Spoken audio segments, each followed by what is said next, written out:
Hi everybody, this is Guru here and welcome to my channel Guru's Musings. I usually talk about technology in health, specifically with the focus of India.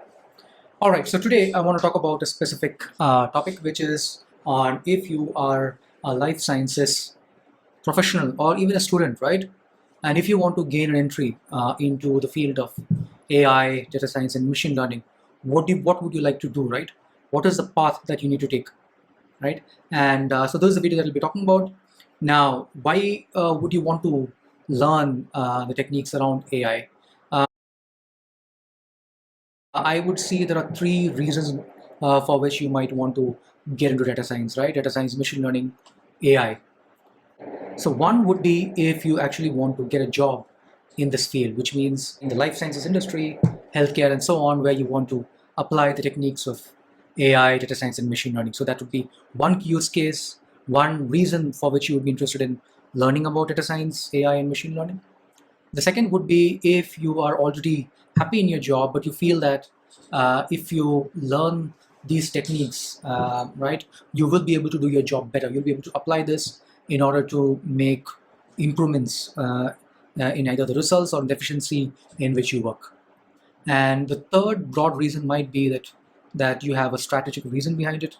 So let's say you have a feeling that if you learn AI and machine learning and data science, you may be able to create new products or new companies in the field of life sciences. Maybe I'll start off with definitions of all these, right? And these are not quoted definitions. These are something that you can think of so that you can understand this better. What is artificial intelligence? As the name indicates, AI or artificial intelligence is the intelligence that is displayed by machines, right? It's as simple as that. It's pretty broad. It encompasses technologies around data science and machine learning.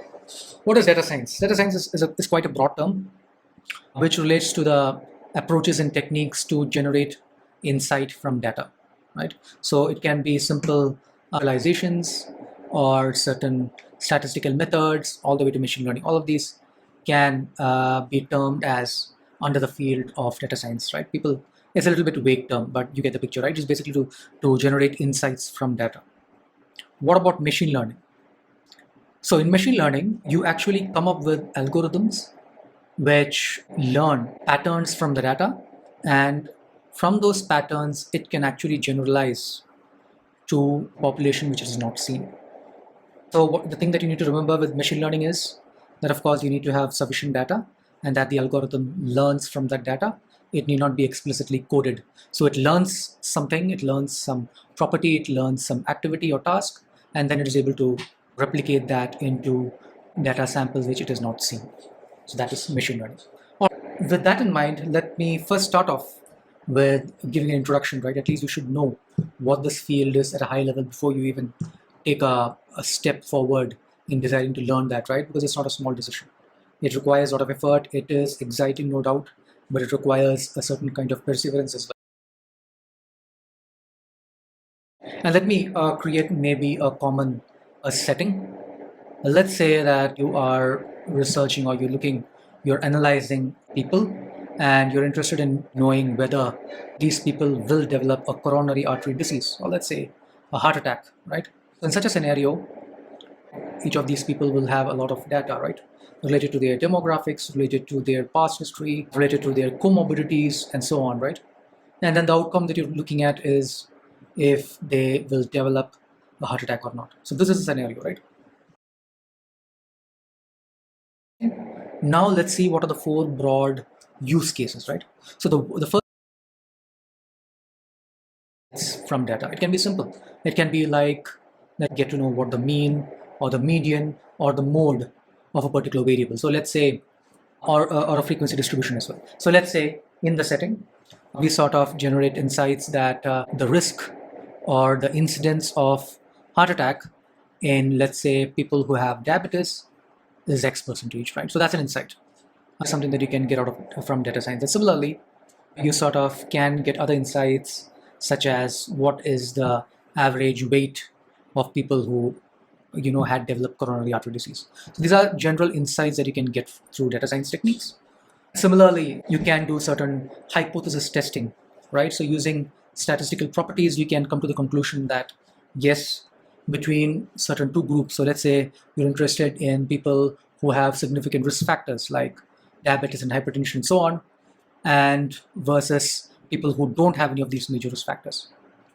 So you can, using statistical techniques like hypothesis testing, you can actually conclude whether there is a statistically significant difference in the incidence or risk of heart attack between the two groups. One with a lot of risk factors, and the other group with no risk factors, right? So this is the first use case in which you can generate certain straightforward insights from the data.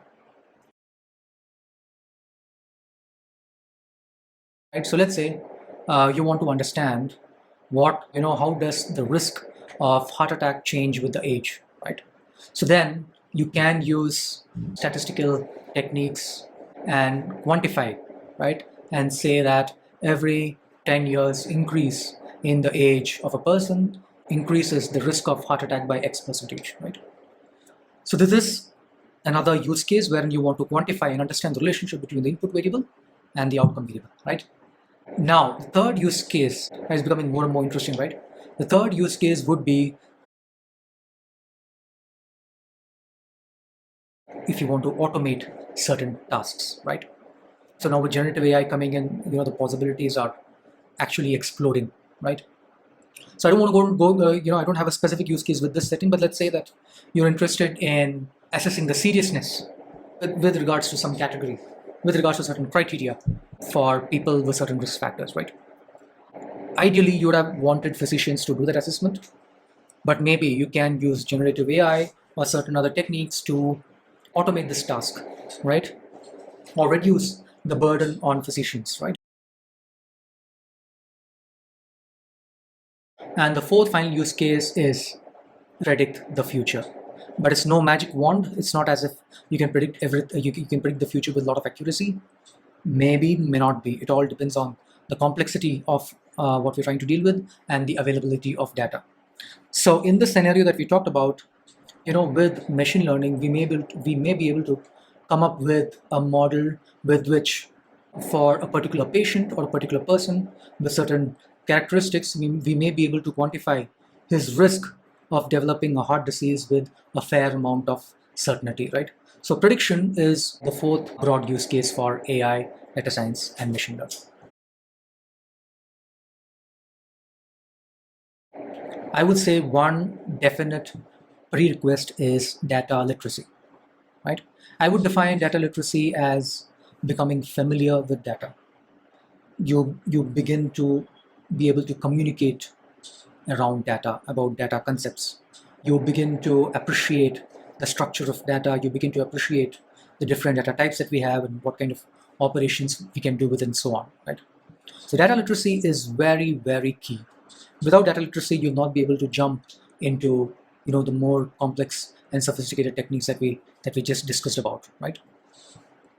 So which means in data literacy, you should start working on data, manipulate data, transform data, right? So let's say or some of the things that you might do in data literacy or data manipulation would be that in this use case that we talked about around people and their risk of coronary artery disease, simple, defining the mean, estimating the mean, the mode, the median, the interquartile range, or the identifying the frequency distribution, the frequencies of different categories, and so on, right?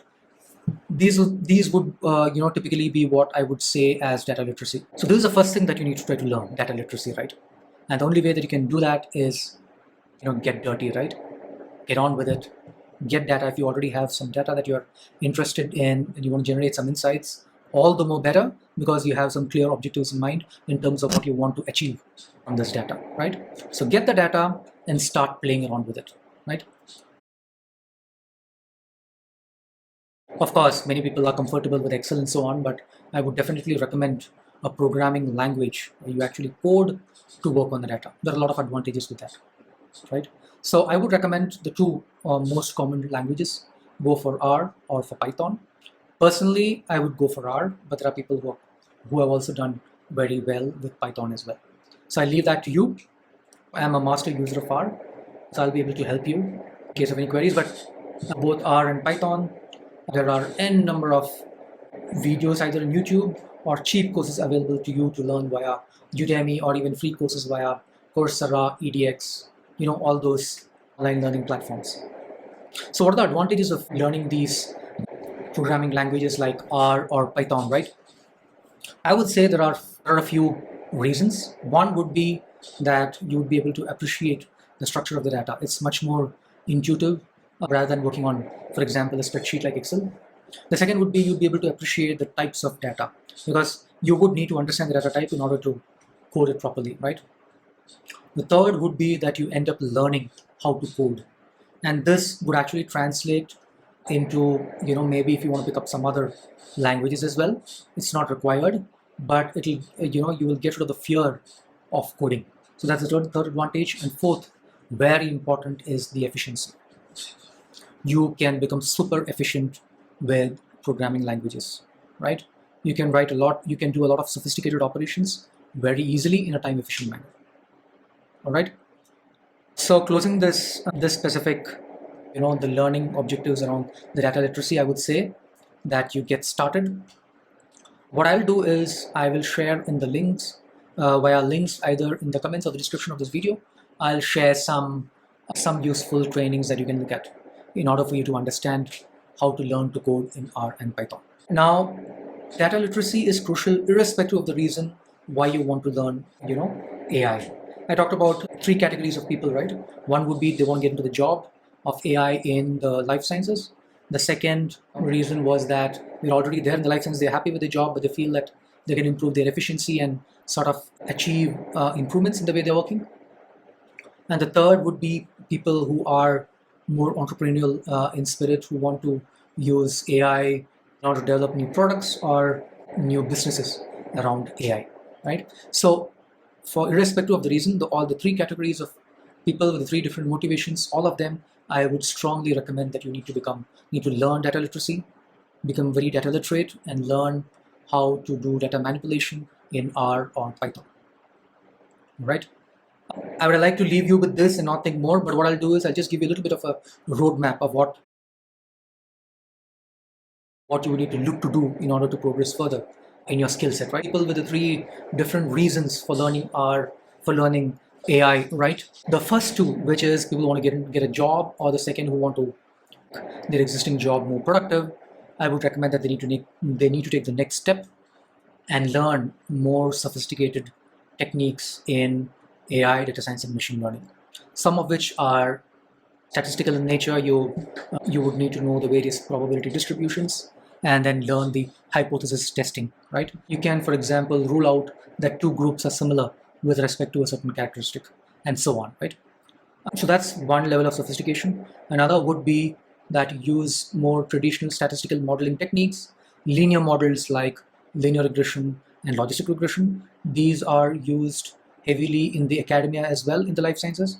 And another related technique, in the sense that a lot of statistical assumptions assumed for these models, is survival analysis, and that's used heavily around oncology and so on, right? So these are another set of sophisticated techniques around modeling, which will help you to understand and quantify the relationship between the certain input variables that you're interested in and the outcome.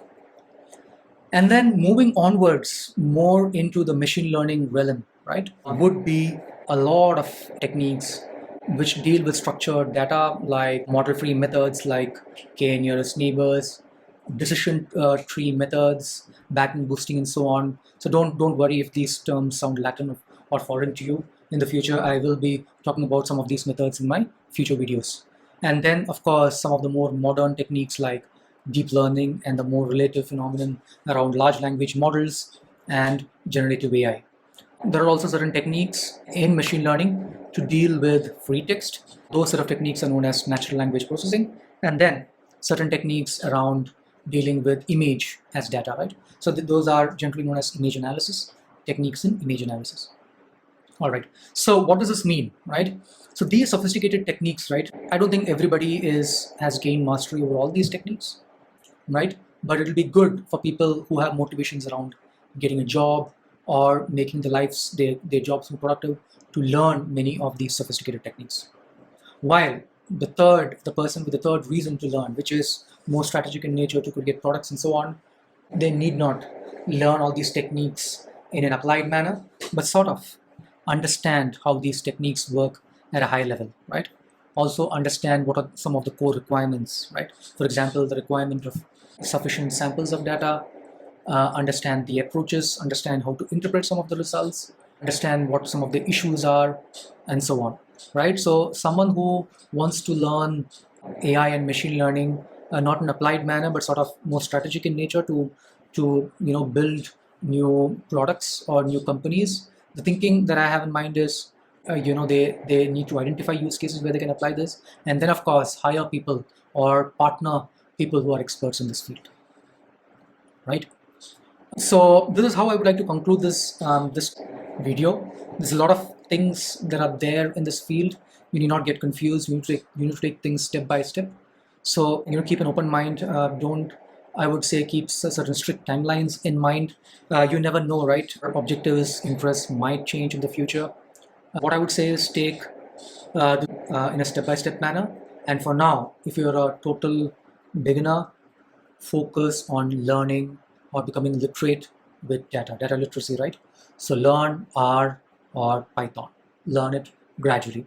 And yes, I just want to also let you know that don't learn these languages in sort of theoretical manner, but in a quick and dirty manner. By that, what I mean is learn it, go on learning bit by bit, and as soon as you figure out something interesting that you can do, go straight to the data that you have and apply it, right? And if you want to jump ahead or you're already visualizing certain things that you want to do with the data, go ahead, search the web. There are a lot of people who have responded in the web. Take the code from there, apply it, and see, right, what's going to happen at the max, right? You're going to get an error, and even that error message can help you figure out what code you exactly need to write. Right. Thank you all. Like I told you about these other techniques, I will be covering all of these in fair detail in my upcoming videos in YouTube. Thank you. Take care and have a good day.